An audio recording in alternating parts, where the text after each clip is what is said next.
मसले को सामने लाना, मसले को सामने रखना जी। और उसके साथ ही उसके पैरेलल सलूशन भी रख देना, ये है इसका सलूशन। ये बहुत ज़्यादा लोगों में देखने में आता है। यानी आप देखिए कि हम सब अपनी ज़ाती ज़िंदगी में भी किसी से मशवरा करें तो हम उस मसले के हल पूछने से ज़्यादा उसका हल बताने में इंटरेस्टेड होते हैं। जब लोग कोई मसला डिस्कस कर रहे होते हैं ना तो जी। समझें कि अब वो वाकई ही में जी। बस बेबस हैं, क्योंकि मसला डिस्कस करने से पहले जब भी किसी दूसरे से किया जाता है जी। तो उससे पहले हर मुमकिन कोशिश की जाती है कि इस मसले को हमें किसी से डिस्कस ना ही करना पड़े और इसका हल निकल आए। होप और एक्सपेक्टेशन दो ऐसे अल्फाज हैं जो हम काफ़ी ज़्यादा इस्तेमाल करते हैं और हम आपस में इसको गड़बड़ भी करते रहते हैं। यानी होप को और एक्सपेक्टेशन को हम उसके सही मानी में समझते नहीं हैं। एक्सपेक्टेशन क्या है? कुछ करके तो उसके नतीजे का को तवक्को करना, और होप क्या है? कुछ किए बगैर भी कुछ तवक्को रखना। एक अंदाजे के मुताबिक 20 to 30% प्रेवलेंस है डिप्रेशन की। यानी इसके मुताबिक हर 10 में से 2 से 3 अफराद डिप्रेशन का शिकार हैं और हर 5 में से 1 बंदा। यानी अगर हम 5 लोग बैठे हैं तो उसमें से 1 बंदा शायद डिप्रेशन से सफ़र कर रहा है। ये WHO के स्टार्ट्स हैं। अस्सलाम वालेकुम नाज़रीन, विलिंग वेज के लाहौर स्टूडियो से let's talk with Willing Ways के साथ मैं हूँ मोहसिन नवाज़। मैं हूँ जहारा और शो आपके लिए लाए हैं let's talk with Willing Ways. Every Saturday हम आपके लिए इस शो पर बातचीत करते हैं, ऐसी बातचीत जो कि आपकी ज़िंदगी को बेहतर बनाने, प्रॉब्लम्स को सॉल्व करने और मसाइल को हल करने की स्किल्स को डेवलप करने की बातचीत है।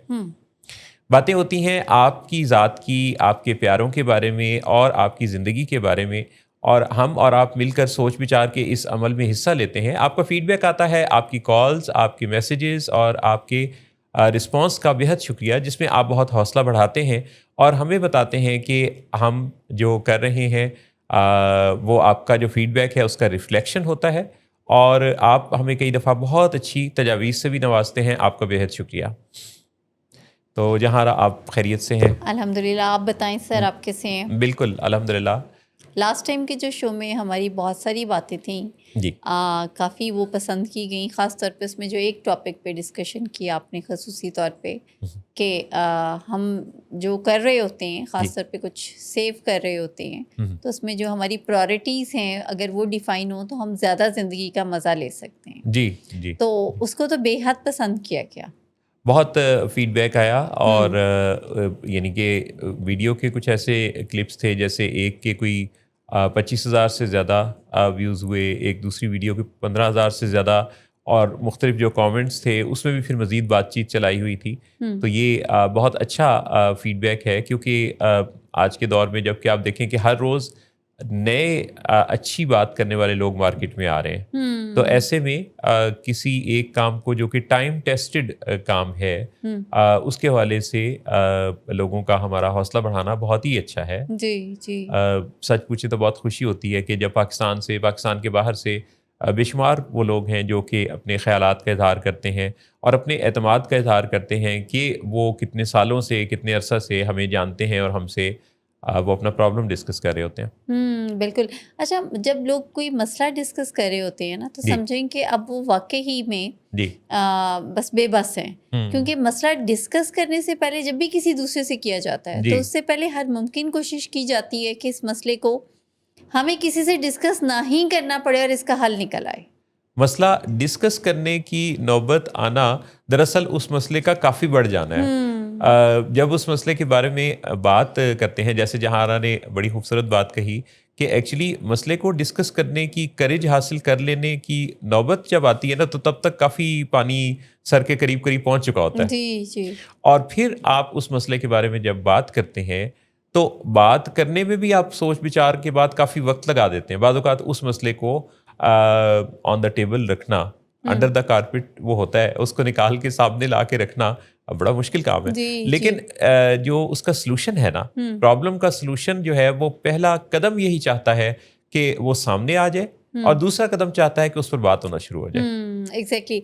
और जब हम कहते हैं कि अब हमने मसला रख दिया है, जनरली आपने भी ये नोट किया होगा, तो जो मसला रख रहा होता है आपके सामने, तो कहीं ना कहीं पे उसके अंदर ये भी ख्वाहिश होती है कि अब इस मसले का जो हल है ना, ये मेरी पसंद का होना चाहिए। जी जी, ये बहुत बहुत देखने में आता है जी। और लेकिन जब आप मसला किसी एक्सपर्ट के सामने रखते हैं तो फिर तो आपको ऑब्वियसली फॉलो करना पड़ता है। और मसला हल क्यों नहीं होता एक्सपर्ट के पास आने से पहले, तो उसकी वजह ये होती है कि आप जब भी अपने मसले को किसी के सामने रखते हैं तो आपने उसका हल भी साथ ही देना होता है। और अब बार बार मैंने बहुत से ऐसे लोग देखे हैं जो बात करते हैं, यानी अपना मसला बयान करते हैं, साथ ही हल बताते हैं और फिर हल पे बड़ा जोर भी देते हैं। बहुत ही अहम बात कि फिर ये क्या ख्याल है आपका, ये बात ठीक है ना? और जब आप थोड़ा उन्हें कहते हैं कि नहीं मेरा नहीं ख्याल है ये ठीक है, तो वो ऑफेंड हो जाते हैं। मसले को सामने लाना, मसले को सामने रखना जी, और उसके साथ ही उसके पैरेलल सॉल्यूशन भी रख देना, ये है इसका सॉल्यूशन। ये बहुत ज़्यादा लोगों में देखने में आता है। यानी आप देखिए कि हम सब अपनी ज़ाती ज़िंदगी में भी किसी से मशवरा करें तो हम उस मसले के हल पूछने से ज़्यादा उसका हल बताने में इंटरेस्टेड होते हैं। और इसीलिए क्यों जब हम उस मसले को हल करने की अपनी सारी कोशिशें कर चुके होते हैं अपने नॉलेज स्किल्स के लेवल के मुताबिक, और वो नहीं हल हुआ होता, तभी तो वो मसला कहलाता है। और जब आपने उसका खुद ही हल भी पेश करना है तो उसका नतीजा पहले से मुख्तलिफ कैसे हो सकता है? एग्जैक्टली, बिल्कुल। और अगर आप किसी एक्सपर्ट के पास जाके भी मोहसिन साहब मसला हल नहीं करवाएंगे ना और फॉलो नहीं करेंगे, तो समझें कि फिर आपका वो जो मसला है वो किसी तसादुम की शक्ल में बदल जाएगा, कॉन्फ्लिक्ट की सूरत में बदल जाएगा। और बहुत सारे मसाइल एक्सपर्ट के पास जाते हुए भी उसके पीछे कोई ना कोई कॉन्फ्लिक्ट मौजूद होता है, तभी ये मोटिवेशन आती है। तो हमें थोड़ा एक तो हमारे यहाँ पे एक जो रिवाज है ना मोहसिन साहब, हम एक्सपर्टीज़ को कोई के अच्छे कोई फॉलोवर नहीं हैं। यानी कोई कहता है कि मेरी इस फील्ड में एक्सपर्टीज़ हैं तो फ़ौरन ही से हम डिफेंसिव हो जाएंगे और हम कहेंगे कि अच्छा ये सारी बातें तो मुझे पहले से पता थी। तो जब तक आप फॉलोवर नहीं बनते तब तक आपके जो मसाइल हैं या कोई भी आप किसी कोई गाइडेंस चाहिए आपको कोई सपोर्ट चाहिए, उसमें आपको दुश्वारी पेश आती रहेगी। मसला अगर कोई है तो उसके अगर मुमकिना तौर पे 4 सॉल्यूशंस लिखने और सोचने की अगर हम रूटीन अपना लें, ये छोटा बड़ा कोई भी मसला हो सकता है, तो हमारा जो ब्रेन है उसके अंदर सबकॉन्शियस माइंड की जो प्रोग्रामिंग है वो सॉल्यूशन ओरिएंटेड होने लगती है। यानी एक कोई मसला और उसके पैरेलल 4 सॉल्यूशंस अपनी गौर व फिक्र की स्टडी, कोशिशों, मशवरा, इन सब के नतीजा में, तो इससे हम ज़्यादा हल की समत फिर हमारी डायरेक्शन होगी। लेकिन अगर हम सिर्फ प्रॉब्लम ही को सोचेंगे तो प्रॉब्लम कभी हल नहीं होगा। सोचना बहुत ज़रूरी है, सोचना चाहिए, पर सोचते ही नहीं रहना चाहिए। सोचने का टाइम या एक जो अरसा है वो मुतय्यन होना चाहिए कि यहाँ तक सोचना है, फिर अब कुछ करने की बारी है। और जो करना है उस करने के लिए अमली तौर पे पहला कदम उठाना ज़रूरी होता है। वरना तो आपके सोचने को अगर आप ये सोचते रहेंगे कि ये मैं जो सोच रहा हूँ ये हल कर रहा हूँ, तो आप इस फ्रेब से, इस धोखे से फिर निकलेंगे नहीं और मसला बढ़ता जाएगा। जी बिल्कुल। और मसला बढ़ता है तो नज़र नहीं आता, क्योंकि वहाँ पे फिर आप एक खुद फरीबी का शिकार रहते हैं। आपको लगता है कि मसला है मेरा नहीं है, मसला ताड़ा है। अक्सर लोग ये भी, अगर अच्छा किसी को कहें ना कि भाई लगता है आपका वज़न बहुत बढ़ गया है, तो वो कहते हैं नहीं आपकी शायद नज़र में कोई फ़र्क ये कपड़े तंग है। हाँ, या लोग अच्छे, जैसे अभी शो के स्टार्ट से पहले ही जो मैं आप फ़ोन पे बात कर रहे थे, शायद मैसेज सुन रहे थे, जो मैंने एक्सपीरियंस किया कि जो आपको यहाँ पे ड्रॉप करने आई ना साहब, तो जैसे ही वो मुड़े तो उनका वायर के साथ पाँव अटका, जिसमें उन्हीं की बेसिकली गलती थी, क्योंकि उन्होंने देखा नहीं। तो सोचिए, उन्होंने मुड़ते साथ ही जो बाकी हमारी आईटी टीम थी उनको कहा कि ये लास्ट टाइम भी तार गलत थी यहाँ पे, तो इसको ठीक करें। तो आगे से जवाब आया कि अच्छा भाई तार गलत है तो ठीक है, हम इसको ठीक कर लेंगे। लेकिन ये है कि हम डिफेंसिव हो जाते हैं, हम फ़ौरन से मतलब मेज के साथ ठोकर लगी तो मेज यहाँ क्यों रखी है? जी। आप लोगों को ये नहीं पता कि घर में मेज कहाँ रखते हैं। अब आपने बहुत ही इंटरेस्टिंग बात कही कि मेज के साथ ठोकर लगी है तो फिर मेज यहाँ क्यों है, हाँ। कुर्सी से पाँव उलझ गया है तो कुर्सी यहाँ क्यों है, बिल्कुल। यही चलता रहता है। यानी हम ब्लेम गेम इतना ज़्यादा खेलते हैं, इसके इतने अच्छे प्लेयर हैं कि हमने हर वक्त कुछ जो हमारे साथ ठीक नहीं होता उसके जिम्मेदार को ढूंढना होता है। जी जी बिल्कुल ऐसे ही है। और यही एक्चुअली में जो पैराडाइम है ना मोहसिन साहब, ये हमें फिर जिम्मेदारी लेने नहीं देता। जी जी। यानी जब हमें ये होता है कि बड़े अच्छे से हम कोई अपना गुस्सा डिस्प्लेस कर सकते हैं, हम अपना कोई भी जो लॉस है वो किसी दूसरे पे कर सकते हैं, डाल सकते हैं, ब्लेम कर सकते हैं, डिफेंसिव हो जाते हैं फ़ौरन से, तो समझें कि ऐसे सारे मामलात में आपकी रिस्पॉन्सिबिलिटी तो फिर ना लेने वाली जो एक है जो आदत, वो तो समझे बड़ी पक्की होती जा रही है। सही बात है। और फिर घर वालों को गिला ये होता है कि तुम किसी काम की जिम्मेदारी नहीं लेते। तो जिम्मेदारी का तो जो अमल है वो छोटी छोटी चीज़ों से आता है कि ओहो भाई मुझे ध्यान से चलना चाहिए था। बिल्कुल सही। होप और एक्सपेक्टेशन दो ऐसे अल्फाज हैं जो हम काफ़ी ज़्यादा इस्तेमाल करते हैं और हम आपस में इसको गड़बड़ भी करते रहते हैं। यानी होप को और एक्सपेक्टेशन को हम उसके सही मानी में समझते नहीं हैं। एक्सपेक्टेशन क्या है? कुछ करके तो उसके नतीजे का को तवक्को करना, और होप क्या है? कुछ किए बगैर भी कुछ तवक्को रखना। जैसे आप देखिए कि ज़िंदगी में कितने ऐसे काम हैं जिसमें होप और एक्सपेक्टेशन के अंदर हम कंफ्यूज रहते हैं। मसलन जो लोग सेल्स के काम में हैं, अगर उनकी किसी वक्त कोई बहुत अच्छी सेल होती है, बाद कंपनीज में, इदारों में कोई टारगेट्स दिए होते हैं उनको, तो जब उनकी कोई इत्तेफाकिया तौर पे सेल बढ़ती है तो इस पे बड़े खुश होते हैं, लेकिन कुछ अरसे बाद बगैर कोशिश किए जब उनको नताइज नहीं मिल रहे होते तो वो होप कर रहे होते हैं। अपने हिस्से का काम, यानी अपने जो मार्केटिंग है, अपनी प्रोडक्ट की, अपनी सर्विसेज की, जो भी आप काम करते हैं, तो उसको लोगों तक पहुंचाए बगैर ये होप करना कि इसका कोई नतीजा निकलेगा, ये बड़ी एक अजीब सी बात है।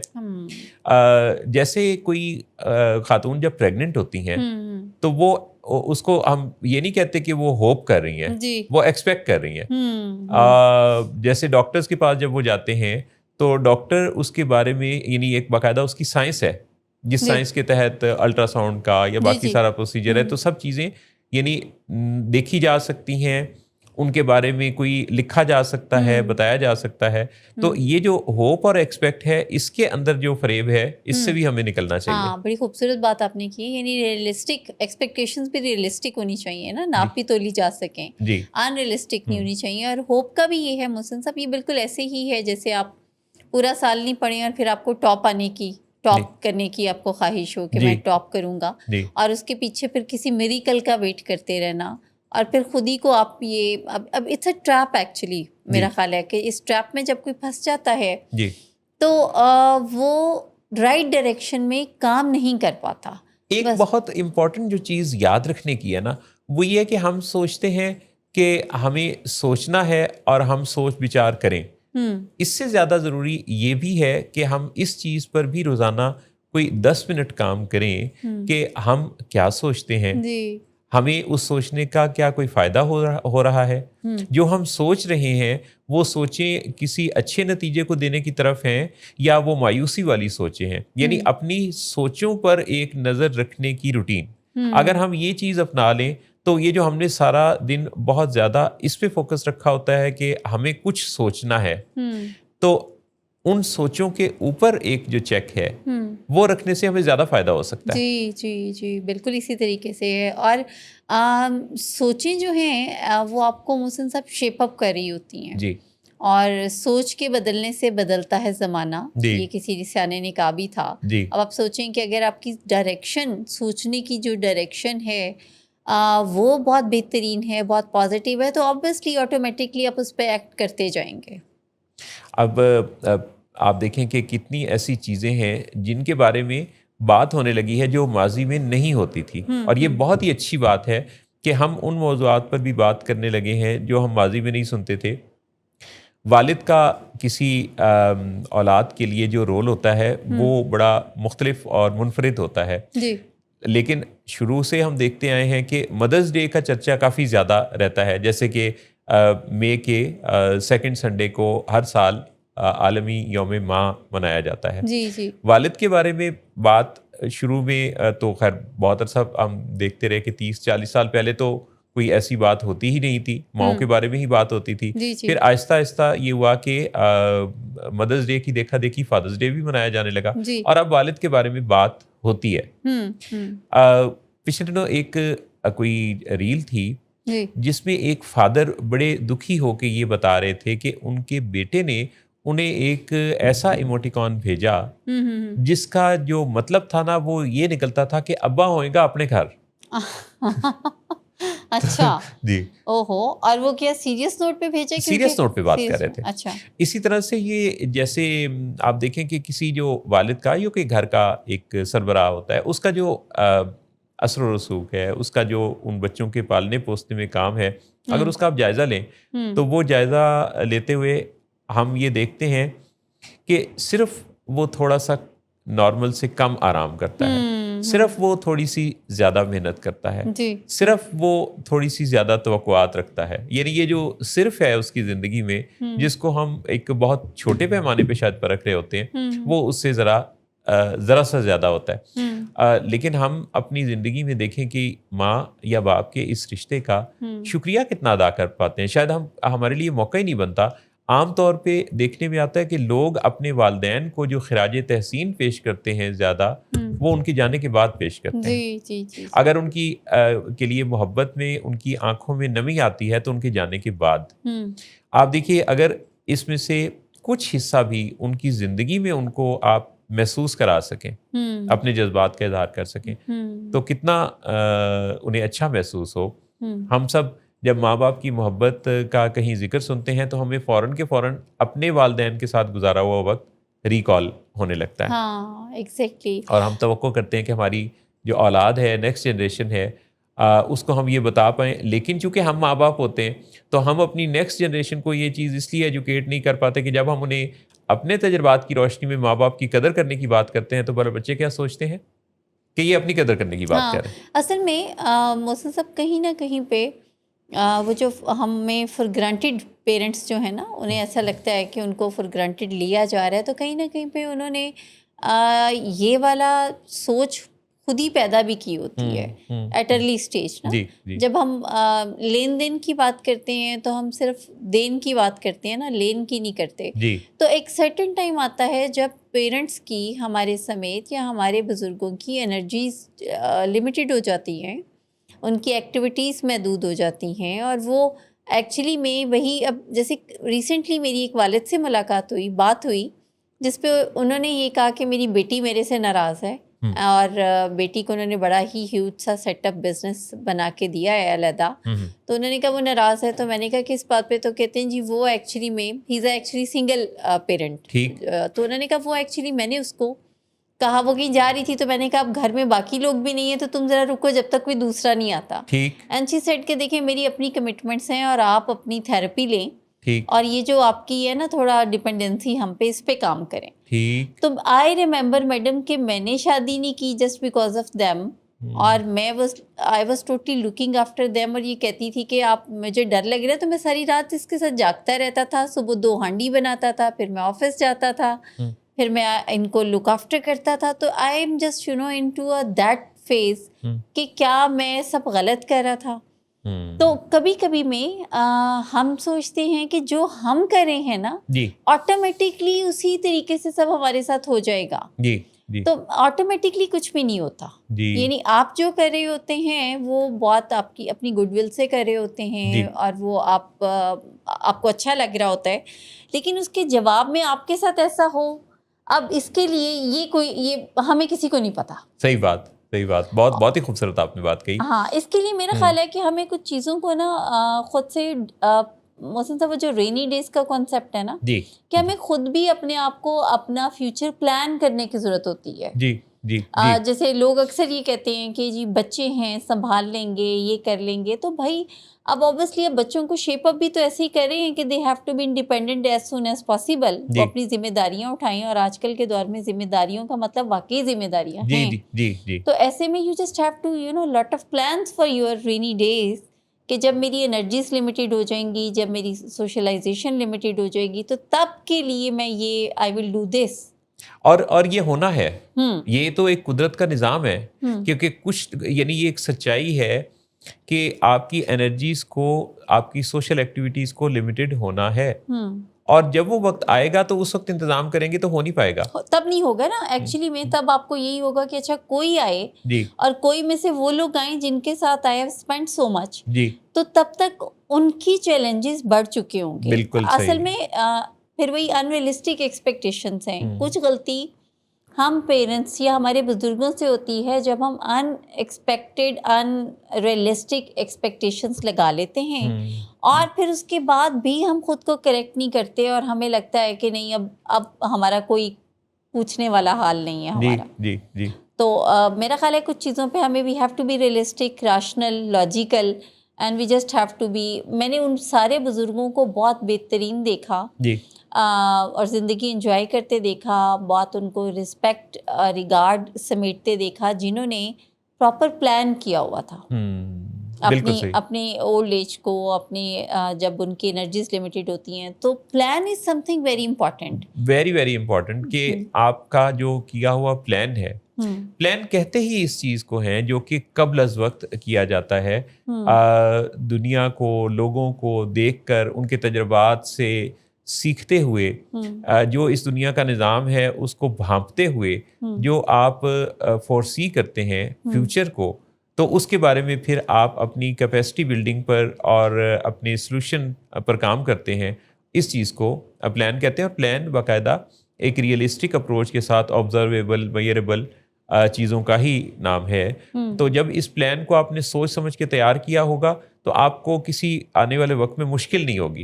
लेकिन अगर आप यानी बगैर सोचे समझे हालात पर ही ये चीज़ें छोड़ेंगे तो ज़िंदगी फिर खुद आपको एक फीडबैक दे देगी कि भाई ये आपने नहीं किया था।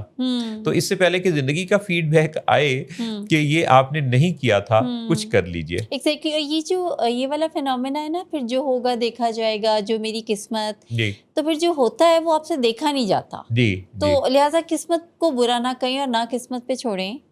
मेरा ख्याल है कि होगा वही जो एक्चुअली आप प्लान करेंगे, ऐसे ही वक्त पे ना छोड़ें। क्योंकि अगर आप 2-4 साल की बात करें ना, जो होगा देखा जाएगा, if you are in your 40s, तो फिर आप देख सकते हैं उसको विद योर गुड एनर्जीज। आपका जैसे आप कहते हैं ना, मैन पावर भी है, लोग हैं आपके साथ। जी, जी। लेकिन अगर आप सोच रहे हैं कि अच्छा 60 के बाद जो होगा देखा जाएगा, तब तक तो मैं करूँ, तो फिर नहीं देखा जाएगा आपसे। बिल्कुल ऐसे फिर ही ऐनक खरीद लें तब के लिए आप। बिल्कुल सही। बहुत ही खूबसूरत बात आपने तवज्जो दिलाई। और इस वक्त हम let's talk with Willing Ways पर अपनी बातों का सिलसिला आगे बढ़ाएंगे। लेते हैं एक ब्रेक, वापस आएंगे तो आपसे मज़ीद अपनी गुफ्तगू का सिलसिला जारी रखेंगे। रहिएगा हमारे साथ साथ।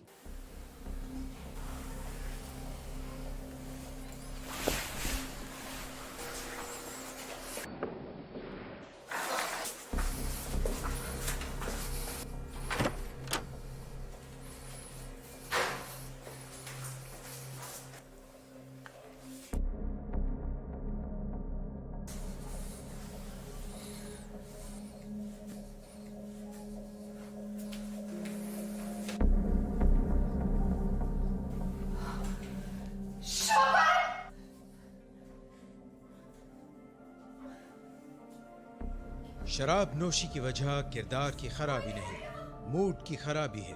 शराब नोशी कभी भी नशे की बीमारी में बदल सकती है।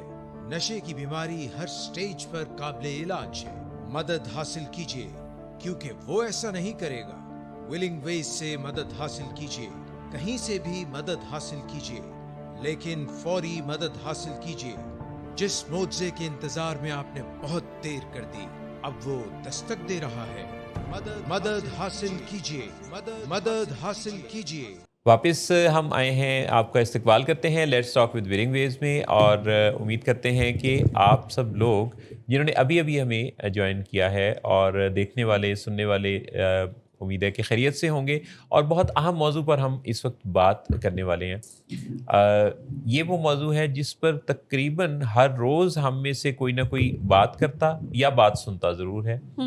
और इस मौजू पर बात करते रहने की इसलिए भी बहुत ज़्यादा ज़रूरत है कि ये एक बहुत बड़ा मसला पाकिस्तान में नहीं पूरी दुनिया में समझा जा रहा है और है। जी। तो ये मौजू क्या है, इस पर हम बात करते हैं अभी। तो हम अपनी मेहमान शख्सियत से अपनी गुफ्तगू का आगाज़ करते हैं। अस्सलाम वालेकुम। वालेकुम सलाम। हमारे साथ डॉक्टर हुमा असलम हैं, कंसल्टेंट साइकेट्रिस्ट, यूके से हमें ज्वाइन कर रही हैं। खुश आमदीद कहते हैं अपने शो पर। Thank you very much. अब नाज़रीन के लिए ये तारुफ भी कि डॉक्टर हुमा असलम हमारे साथ भी कुछ अर्सा विलिंग वेज में इन्होंने काम किया और माशाल्लाह अपनी फील्ड में बहुत अच्छा ग्रो कर रही हैं।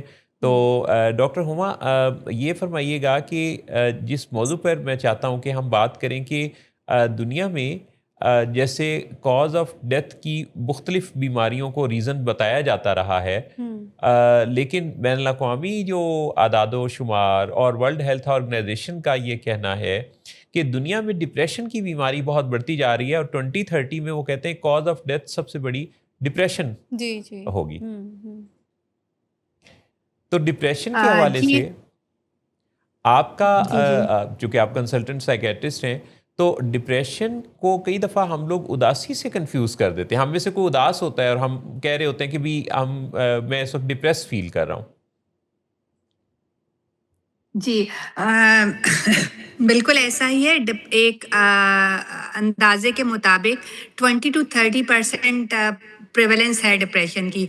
यानी इसके मुताबिक हर 10 में से 2 से 3 अफराद डिप्रेशन का शिकार हैं और हर 5 में से एक बंदा, यानी अगर हम 5 लोग बैठे हैं तो उसमें से एक बंदा शायद डिप्रेशन से सफ़र कर रहा है। ये WHO के स्टार्ट्स हैं, जो रीसेंट स्टार्ट्स हैं। और वो आपने जो अभी बात की 2030 में डिजीज़ बर्डन पे टॉप पे डिप्रेशन होगा। कार्डियोवैस्कुलर डिजीजेस, हार्ट डिजीजेस नहीं, कैंसर नहीं, बल्कि डिप्रेशन होगा। और डिप्रेशन एडल्ट्स में सुसाइड की वजह से डेथ होती है और उसमें नंबर 1 कॉज ऑफ डेथ है एडल्ट्स में, जो बच्चे, जो एडोलेसेंट्स और एडल्ट्स हैं, जो टीनेजर्स हैं और एडल्ट्स हैं। और वैसे भी देखा गया है कि जो अफराद डिप्रेशन का शिकार होते हैं 15% उनमें से they end up in doing suicide और वो अपनी जान से हाथ धो बैठते हैं। तो it's a very serious issue जिस पे बात करने की ज़रूरत है और जिस पे जितना बात की जाए कम है। हाँ, ये आपने बहुत अच्छी बात की कि हम नॉर्मली डिप्रेशन को लो मूड से, उदासी से कंफ्यूज करते हैं। सुबह उठ के उदासी महसूस हुई मिजाज में, तो हमने कह दिया कि मैं डिप्रेस महसूस कर रहा हूँ, मुझे डिप्रेशन हो गया है। हालांकि डिप्रेशन एक क्लिनिकल डिसऑर्डर है, ये नॉर्मल उदासी नहीं है। नॉर्मल उदासी, हम उदासी एक नॉर्मल ह्यूमन इमोशन है। हम सब कभी ना कभी उदास होते हैं। एग्जाम फेल हो जाए, कोई खुदा न खास्ता ब्रेकअप हो जाए, कोई जॉब चली जाए, तो उदासी एक नॉर्मल चीज़ है। लेकिन वो उदासी कुछ दिन रह सकती है और कोई भी आपके दोस्त आ गए या कोई मूवी देख ली तो वो उदासी में कमी आ जाती है। उदासी थोड़ा बेहतर हो जाती है। आपका पसंदीदा खाना बन गया। यानी नॉर्मल उदासी की कोई ना कोई वजह होती है। और जब भी कोई ऐसी चीज हो जाए जिससे हमारा हमें पसंद है, तो उससे वो उदासी थोड़ी बेहतर होती है। जबकि डिप्रेशन की उदासी परसिस्टेंट होती है, हमेशा रहती है, कंटिन्यूस होती है और बहुत ज्यादा होती है और बगैर वजह के होती है। राइट। सो ये नॉर्मल उदासी और डिप्रेशन की उदासी में फर्क है। और डिप्रेशन में सिर्फ उदासी नहीं होती, डिप्रेशन में इसके साथ बहुत सारी और अलामात भी होती हैं। जैसे वो काम जिनको करके पहले खुशी महसूस होती थी, करके मजा आता था, अब उनमें कोई दिलचस्पी नहीं रहती। जैसे पहले दोस्तों के साथ जाना अच्छा लगता था, मूवी देखना अच्छा लगता था, अब कोई चीज अपील नहीं करती। फिर बंदा हर वक्त थका थका रहता है, ऐसा कि पानी का एक गिलास उठाना भी पहाड़ लगता है, छोटा सा काम भी बहुत बड़ा लगता है। फिर उसके साथ साथ नींद मुतासिर होती है, नींद आने में मुश्किल होती है, सुबह बहुत पहले जाग आ जाती है और उठते ही बंदे के जहन में वही मनफी सोचें चल रही होती हैं। फिर भूख मुतासिर होती है, भूख कम लग सकती है, ज़्यादा लग सकती है, लेकिन उसी वजह से वज़न बढ़ भी सकता है, कम भी हो सकता है।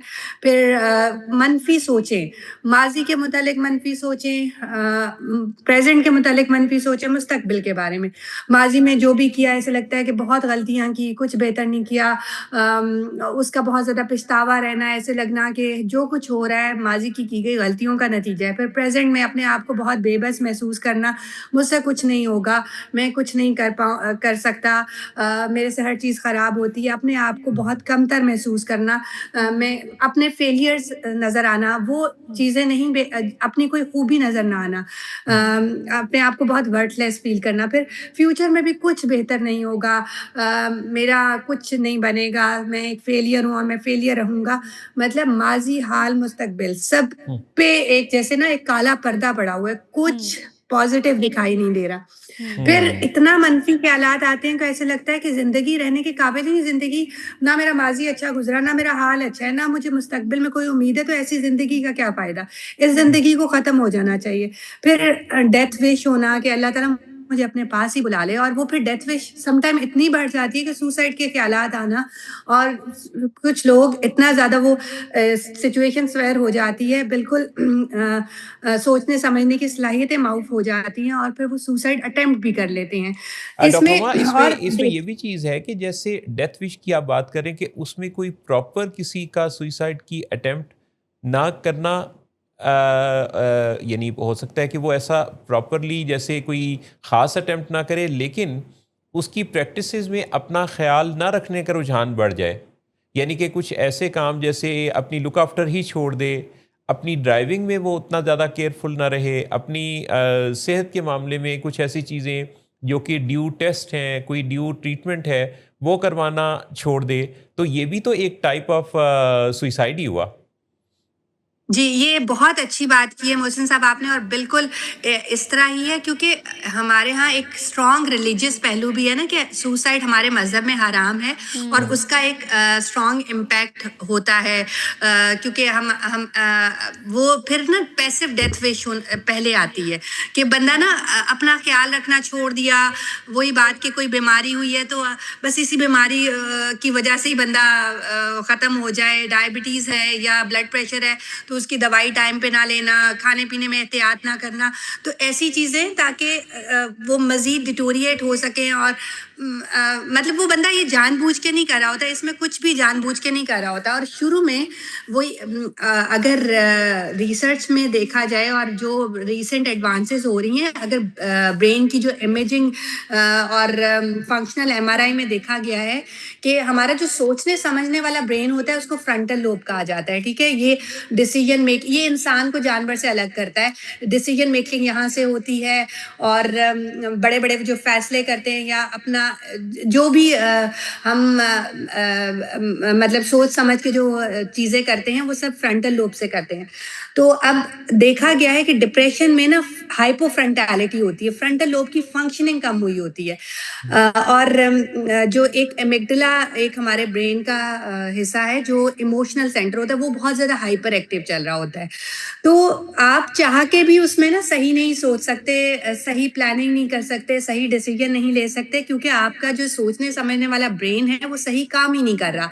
सो हुँ, इस केस में वो जो नॉर्मल रेगुलेशंस है ना, मतलब देखें, जैसे ऑफ कोर्स हमारे अगर हम बात करें तो इसकी बहुत सारी ऐसी चीज़ें हैं जो नॉर्मली नॉर्मल नहीं है हमारी सोसाइटी में, पर डिप्रेशन में वो बंदा कर रहा होता है, वो चीज़ें सोच रहा होता है, क्योंकि वो चीज़ें उसके अपने इख्तियार में नहीं होती। सो डिप्रेशन में कहने का मकसद ये है कि डिप्रेशन खुद की चूज़न बीमारी नहीं है। हमारे यहाँ अक्सर ये ख्याल किया जाता है कि शायद ये बंदा जानबूझ के ऐसे कर रहा है, ड्रामे कर रहा है।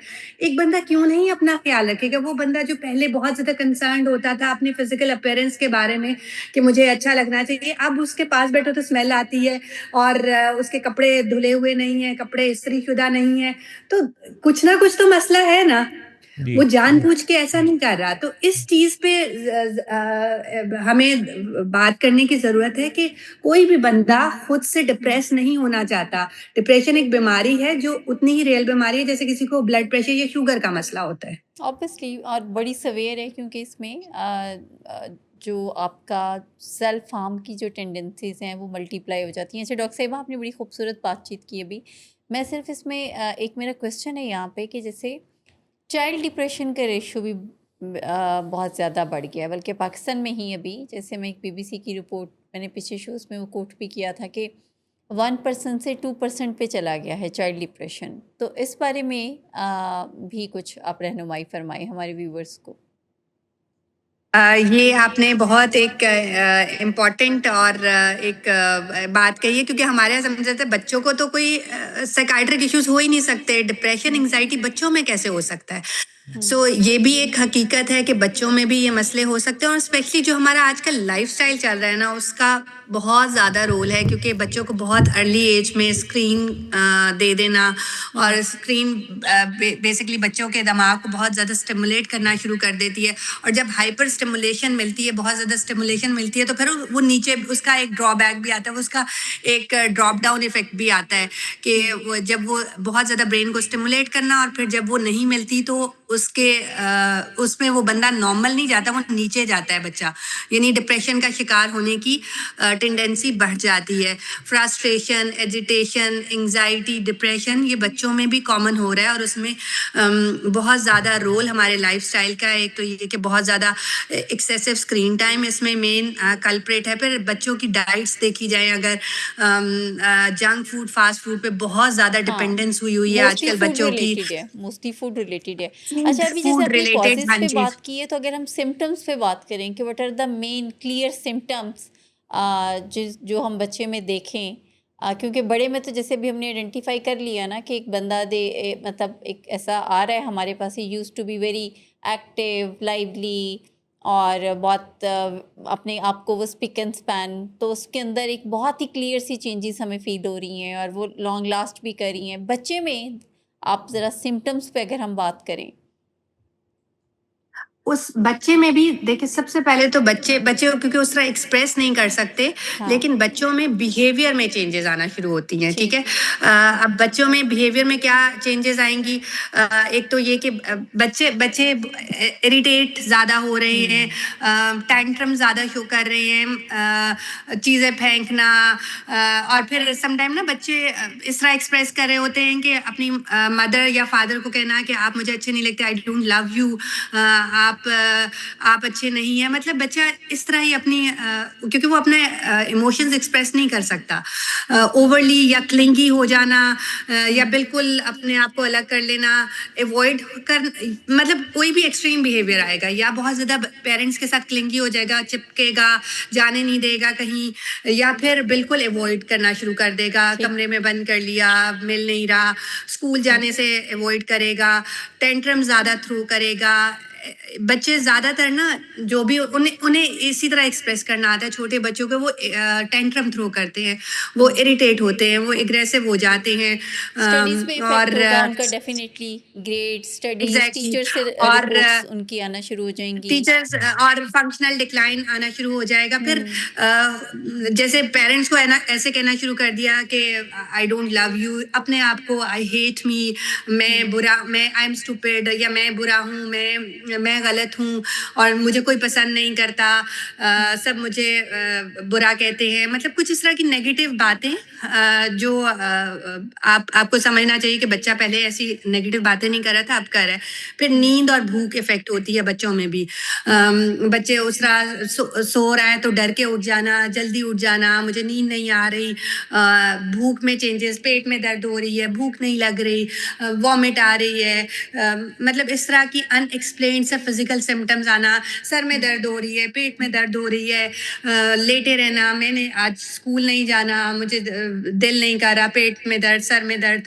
तो बच्चे के बिहेवियर में चेंजेस, उसका फंक्शनल डिक्लाइन, उसके स्टडीज़ में डिक्लाइन, उसके टीचर से कंप्लेन, दोस्तों से मिलना जुलना बंद, स्कूल जाना अवॉइड करना, अपने आप कुछ नेगेटिव बातें करना अपने बारे में, स्कूल के बारे में, स्कूल फ्रेंड्स, टीचर्स या अपने पेरेंट्स के बारे में।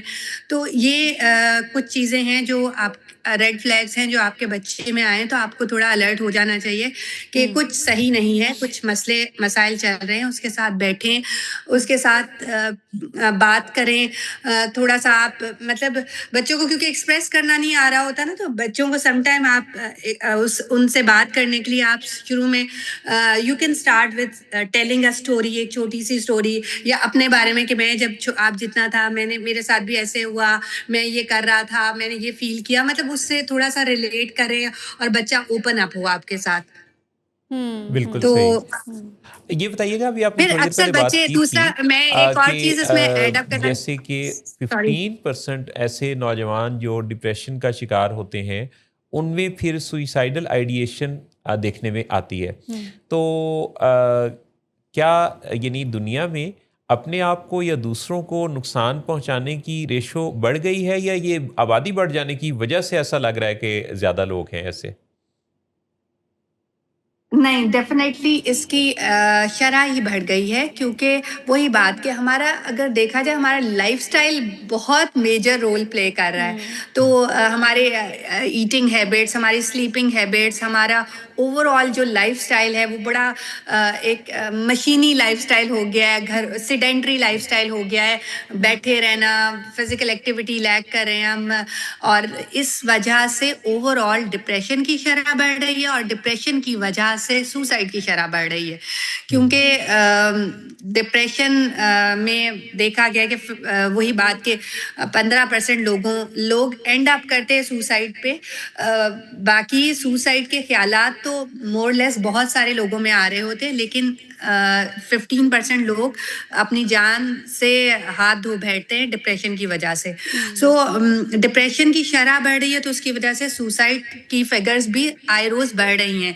अब जैसे हमारे पाकिस्तान में पहले बहुत कम सुनने में आता था, अब हर दूसरे दिन ऐसे वाकयात, और वो भी यंग बच्चों में, यूनिवर्सिटी स्टूडेंट्स में आए रोज ऐसे खबरें सुनने को मिलती हैं कि फला यूनिवर्सिटी में बच्चे ने तीसरी चौथी मंजिल से छलांग लगा दी।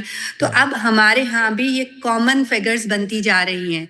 सो हमारे लिए ये अलार्मिंग है कि इसको एड्रेस किया जाए, मेंटल हेल्थ पे बात की जाए, बच्चे किन चीज़ों से सफ़र कर रहे हैं, क्या प्रॉब्लम्स हैं, उनको एड्रेस किया जाए, उनसे कम्युनिकेशन रखी जाए, ताकि इस हद तक ना जाएं। क्योंकि हर जान जो सुसाइड से जाती है ना, उसमें हमारा रोल है। हर जान जो सुसाइड से जाती है उसको बचाया जा सकता है, और अगर हम उसको नहीं बचा पाए तो इसमें एज ए सोसाइटी हमारा कसूर है। हम और डॉक्टर उसको उमा, उस ये भी तो एंड तक होता है लेके कि गए। उस सुइसाइड के होने के बाद उसके जो करीबी और प्यारे रिश्ते हैं, उनमें कोई और डिप्रेशन का पेशेंट सामने आ जी जाता है। जी जी जी, और वो ऐसी चीजें भी बिल्कुल रिपोर्ट कर बिल्कुल रहा होता है जिससे फिर अंदाजा होता है कि पेशेंट तो अपनी वार्निंग साइंस बहुत अरसे से दे रहा था, जिस पे कोई खास नोटिस बिल्कुल नहीं लिया गया। बिल्कुल, और हम ही निग्लेक्ट किए जा रहे होते। तो जो सुसाइड से जान जाती है ना, वो उस बंदे से ज्यादा उसके आसपास के लोगों का, उसके फ्रेंड्स, फैमिली मेंबर्स, और एज अ सोसाइटी हम सब का कसूर होता है कि हम सब ने वो वार्निंग साइंस इग्नोर किए, जो कि वो काफी अरसे से दे रहा था। ये हो ही नहीं सकता। सुसाइड एकदम से नहीं होती, एकदम से बंदा सुसाइड करने तक नहीं पहुंचता। अपनी जान लेना it's a very difficult thing. हम मरने का सोच के भी डरते हैं। तो एक बंदा इस पॉइंट तक पहुंच जाए कि वो अपनी जान ले ले, ये एक दिन में नहीं होता। वो अच्छा, इसमें काफी एक और टाइम चीज़ से भी स्ट्रगल जो कर रहा ख़ास होता है। तवज्जो तलब है कि बहुत सारे लोग जो फेमस होते हैं, जिनके मिलियंस में फॉलोअर्स होते हैं, या बहुत ही कोई सेलिब्रिटी, इस तरह के लोग, उनके बारे में ये गुमान होता है कि ये तो इतने फेमस और पॉपुलर हैं, लोगों के इतने पसंदीदा हैं और इतने इनके फैंस हैं, तो इनको तो कोई उदासी नहीं हो सकती। जबकि वही पर्सन आप देखें कि पिछले अगर 10 साल का अगर हम जायज़ा लें, तो ऐसे कितने लोग हैं जो बहुत ज़्यादा फेमस थे, बहुत ज़्यादा फ़ैन फॉलोइंग रखते थे, और लेकिन अपनी ज़ाती ज़िंदगी में वो तन्हा थे, डिप्रेशन के पेशेंट थे, और उन्होंने अपने आप को, अपनी ज़िंदगी का ख़ात्मा किया अपने ही हाथों। जी, ये भी बहुत इम्पोर्टेंट पॉइंट है कि ऑफ कोर्स लग रहा होता है कि इनको तो कभी कुछ हो ही नहीं सकता, इनके पास तो सब कुछ है। हाँ। हालांकि सब कुछ होने का मतलब ये नहीं है कि आप डिप्रेस नहीं हो सकते। आप पैसा या शोहरत, इस चीज मतलब वो बीमारी के लिए तो प्रोटेक्टिव फैक्टर नहीं है। आप अपेरेंटली सब कुछ है आपके पास, पर अंदर से आप खाली हो। और वही बात, वहां पे भी आपके जो क्लोज वंस हैं उनको कुछ ना कुछ आइडिया हो रहा होता है कि समथिंग इज नॉट राइट, कुछ ना कुछ मसले चल रहे हैं। ऑफ कोर्स दुनिया के सामने तो उसने एक इमेज मेंटेन करना है, सबको दिखाना है, वो अपना हर चीज जो आपकी स्ट्रगल्स या आप अंदर से क्या हैं वो नहीं आप दिखा रहे होते, पर आपके जो क्लोज फैमिली मेंबर्स हैं, आपके फ्रेंड्स हैं, उनको पता होता है, उनकी रिस्पॉन्सिबिलिटी होती है कि अगर कुछ ऐसे इश्यूज चल रहे हैं तो उसको टाइम दिया जाए, कम्युनिकेशन रखी जाए, फिर भी अगर चीज़ें बेहतर नहीं होती तो हेल्प दिलवाई जाए। बहुत ही इम्पोर्टेंट आपने गुफ्तगू की। और विलिंग वेज पर जो हम देखते हैं कि हमारे पास जो लोग आते हैं हेल्प लेने वालों की अब तादाद पहले से भी ज़्यादा है। जी। तो ये अवेयरनेस जितनी दी जाए, जितना ज़्यादा हम लोगों तक ये बात पहुंचा सकें, उतना ही अच्छा है, ताकि इंसान की कीमती ज़िंदगी को प्रिवेंट किया जा सके, महफूज और सेफ़ बनाया जा सके। डॉक्टर हुमा असलम, आपकी शिरकत का, कीमती वक्त का बेहद शुक्रिया। बहुत अच्छा लगा, बड़ी कीमती खूबसूरत आपने ऐसी गुफ्तगू की जिस पर हम सबको गौर करने और बात वेरी करते रहने की यूजफुल, ज़रूरत है। Very useful. Thank you very much, thank you very much. हमारे साथ डॉक्टर हुमा असलम, जिनसे हमने बातचीत की। और विलिंग वेज के इस शो पर हम जितनी भी गुफ्तगू करते हैं उसका मकसद लोगों की ज़िंदगी को बेहतर बनाना और उनको उनके मेयार ज़िंदगी पर उनको काम करने के काबिल बनाना, स्किल्स की डेवलपमेंट, ये हमारे मौज़ूआत रहते हैं। लेते हैं एक ब्रेक, वापस आएंगे तो अपने शो के लास्ट सेगमेंट पर हम आपसे कुछ बातचीत करेंगे।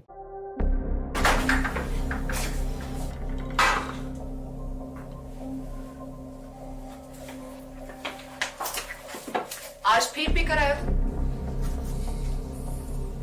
मेरा नहीं तो इन बच्चों का ही ख्याल कर लो। बंद करो तुम अपनी बकवास। लेकिन तुम अपनी घटिया हरकतों से बाज मत आना। तुम हो ही घटिया इंसान। तुम होती कौन हो मुझे रोकने वाली? तुम्हारे बाप के माल की पीता हूं क्या? शराब नोशी की वजह किरदार की खराबी नहीं, मूड की खराबी है। शराब नोशी कभी भी नशे की बीमारी में बदल सकती है। नशे की बीमारी हर स्टेज पर काबिले इलाज है। मदद हासिल कीजिए, क्योंकि वो ऐसा नहीं करेगा। विलिंग वेज से मदद हासिल कीजिए, कहीं से भी मदद हासिल कीजिए, लेकिन फौरी मदद हासिल कीजिए।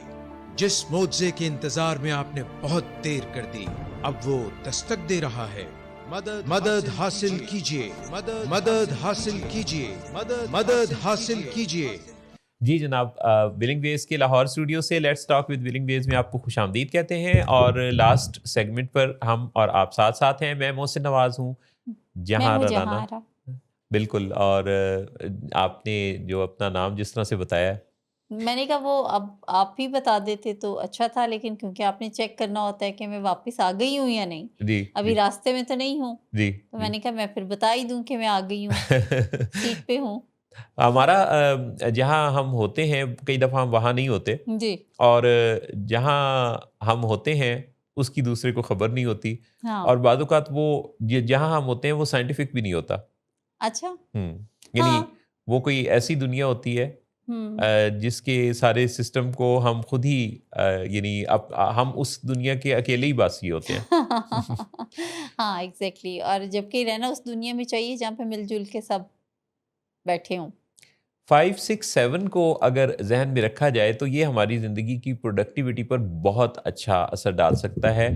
5 मिनट्स के लिए हम अपने अगर फ्यूचर सेल्फ से बात करें, जो हम फ्यूचर में बनना चाहते हैं, तो हम सिर्फ 5 मिनट के लिए उसके साथ मकालमा शुरू कर दें। तसव्वुर में देखें अपने आप को और उससे कुछ बातें करें। 6 का मतलब ये है कि 6 मंथ्स बैक और आज जहां आप खड़े हैं, आपस में अगर आप अपनी ही ग्रोथ का जायज़ा लेंगे तो आपको पता चल जाएगा कि आपकी तरक्की की रफ्तार कैसी है। क्योंकि बाज़ औक़ात हम समझ रहे होते हैं कि हम तरक्की कर रहे हैं, लेकिन हम खड़े वहीं होते हैं। बाज़ औक़ात हम अपने ग्रोथ माइंडसेट का जायज़ा नहीं ले पाते। तो 6 मंथ्स पिछले का कोई रिकॉर्ड अगर आप निकाल सकें, जो कि आजकल निकल आता है कि 6 माह पहले वाले आपके फ़ैसले, आपकी बातें, आपकी कुछ वाक़यात आपको याद आएँगे, तो आपको बआसानी अपने मौजूदा वक्त और 6 माह के अंदर अपनी ग्रोथ का अंदाज़ा हो जाएगा। और 7 का मतलब क्या है कि सिर्फ 7 दिनों का अपना एक ट्रायल वीक गुजारिए।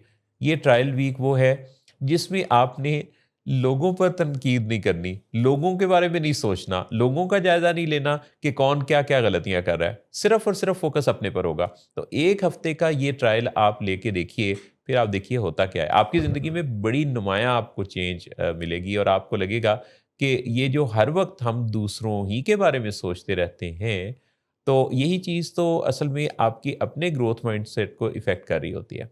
बिल्कुल। अच्छा, हम जब हम ग्रोथ माइंडसेट की बात करते हैं ना मोहसिन साहब, तो तब एक्चुअली में हमें ये पता होता है कि जिस टाइम पे हम कुछ सोच रहे हैं, ये सोचें एक्चुअली कहाँ पे लीड कर रही होंगी। जी।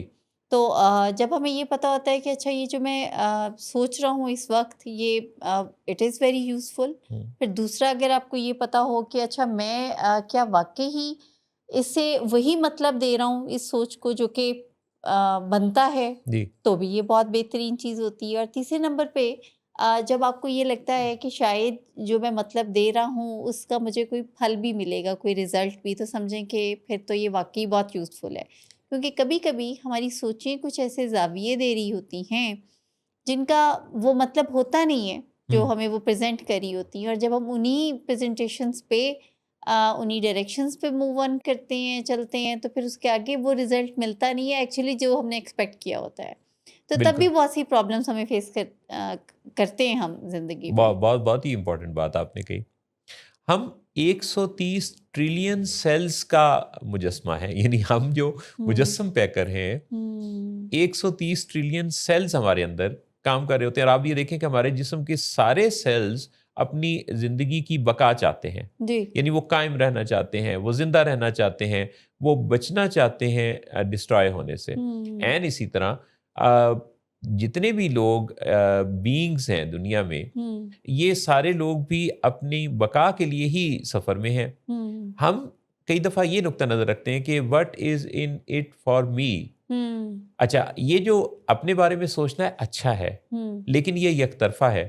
किसी भी रिलेशनशिप के लिए जो बेस्ट पॉलिसी बनती है, वो सिर्फ़ ये नहीं है कि what is in it for me, hmm. What is in it for you, ये भी अगर हाँ, हम सोचना शुरू करें, हाँ, दैट्स सो ब्यूटीफुल मोहसिन साहब। तो उससे ये होगा कि आपके और उनके दरमियान लेन-देन का एक खूबसूरत तवाज़ुन बनेगा। हुँ, और हुँ, ये वो विन-विन सॉल्यूशन और विन-विन रिलेशनशिप होगा, जिसमें कुछ दो और कुछ लो की रियलिस्टिक अप्रोच के साथ हुँ, आप इस सच्चाई को मान पाएँगे। लेकिन अगर आप सिर्फ़ ये सोचें कि हुँ, मेरे लिए क्या है हुँ, इस डील में, इस रिश्ते में, इस काम में, तो फिर आप ज़्यादातर फिर मैं करते रहेंगे। और हुँ, मैं इंसान तो नहीं करता, बकरी करती हुँ, है। हुँ।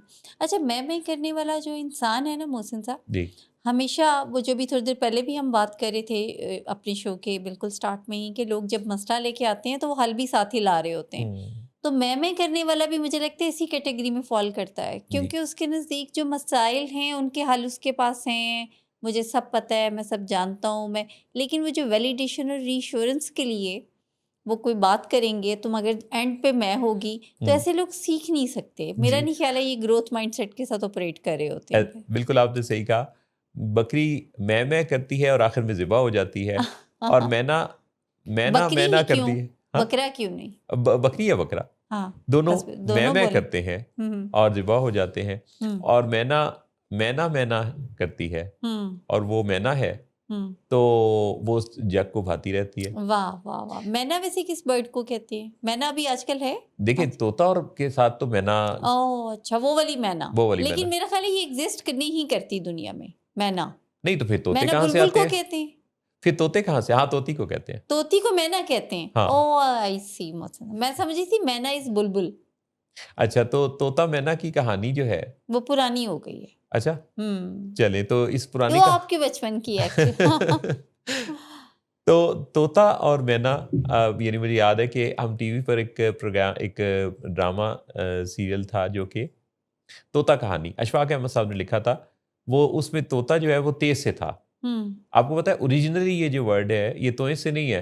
हालाँकि हम तो सारी ज़िंदगी तोए से तोता पढ़ते रहे ना, हुँ, हुँ, यानी जो हरूफ़ ताजी में। जी, लेकिन उन्होंने इसी की इस्लाह की खातिर उसका तोता कहानी हुँ, नाम रखा। तोता कहानी। हाँ, अच्छा, और उसमें क्या था एंड पे? पढ़ी वो तो आपने? पूरा फिर अब देखना पड़ेगा, वो तो अच्छा, यूट्यूब पे ओ, मौजूद है। ओके ओके, तोता कहानी, बस वो अक्लमंदी की, उन्होंने कहा मैना शायद नायाब हो गई है, जी। तो इट शुड बी तोता कहानी।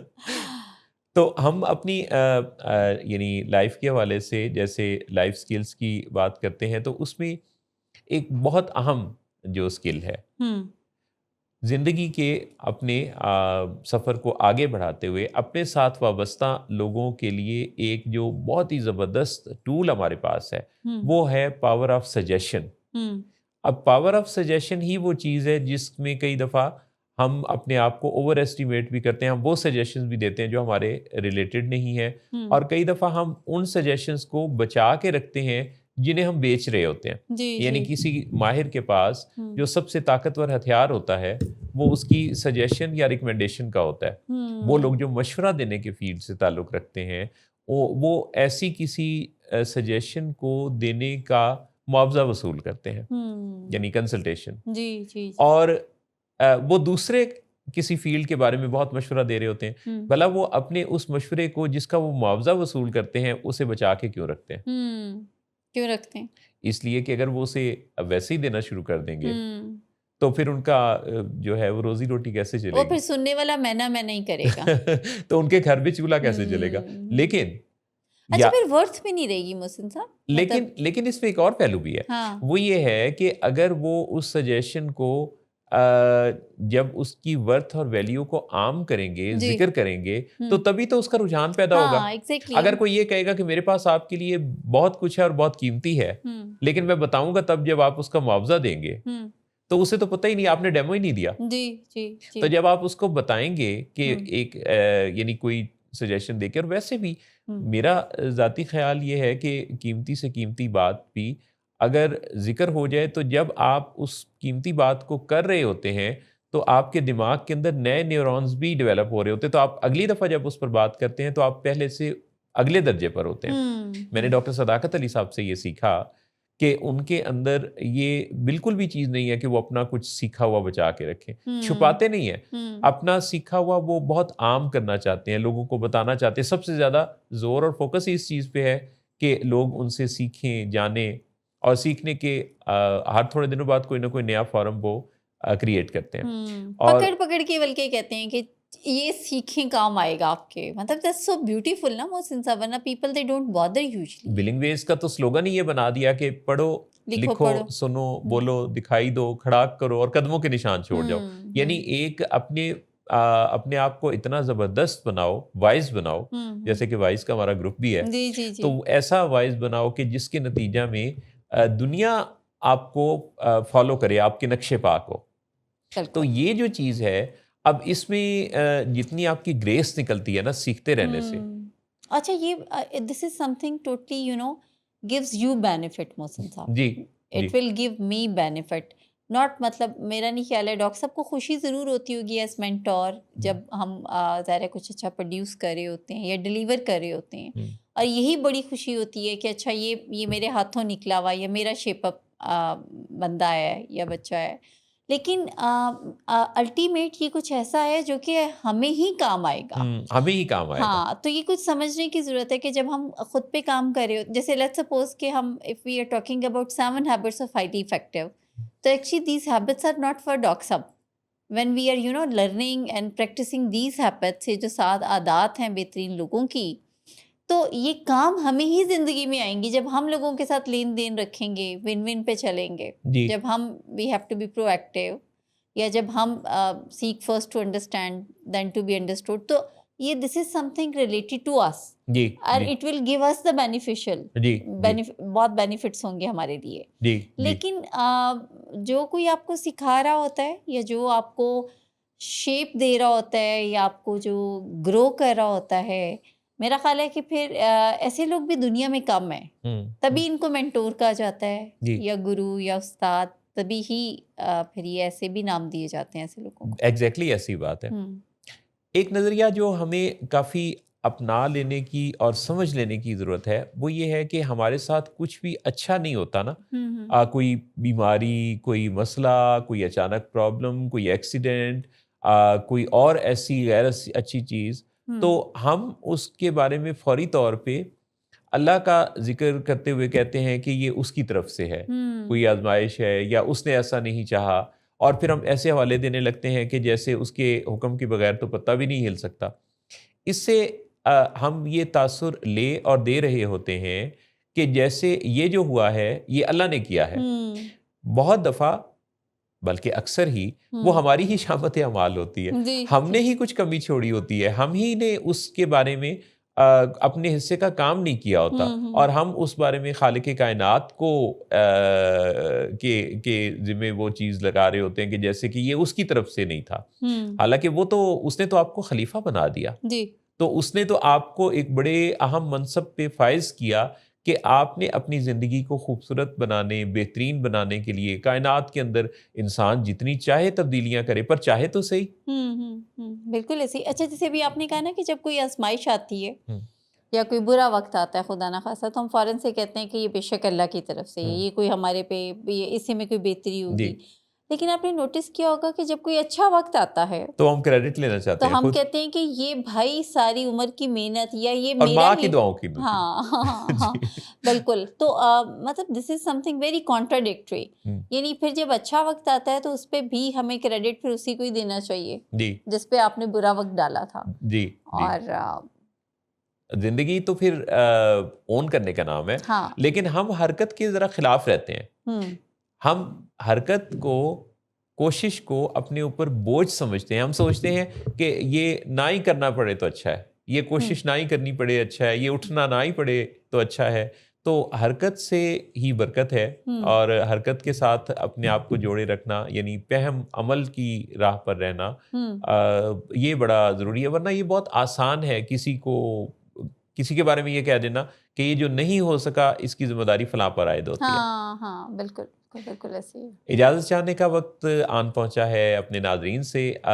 यू आस्क फॉर इट हमारा विलिंग वेज का वो पॉपुलर शो जो आप हर शाम देखते हैं, आज शाम भी 7 बजे डॉक्टर सदाकत अली के साथ बहुत ही अहम शो आप देखिएगा, ज्वाइन कीजिएगा। विलिंग वेज की इन वीडियोस को जो कि आपको पसंद आए उसको दूसरों तक भी ज़रूर पहुंचाया करें, इन पर तबसरा भी किया करें, कमेंट्स भी किया करें, और इनके बारे में ख़ुद भी सोच विचार किया करें, क्योंकि ये सब कुछ किसी रिसर्च का नतीजा है। जितनी बातें आपसे होती हैं, इन बातों से आपकी ज़िंदगी जब बेहतर होगी तो आपकी सराउंडिंग्स में भी ये रोशनी फैलेगी। आपके लिए बहुत सारी दुआएं, और इंशाल्लाह आपसे मुलाकात होगी अगले सैटरडे को। तब तक के लिए इजाज़त दीजिए। अल्लाह हामिद नासिर।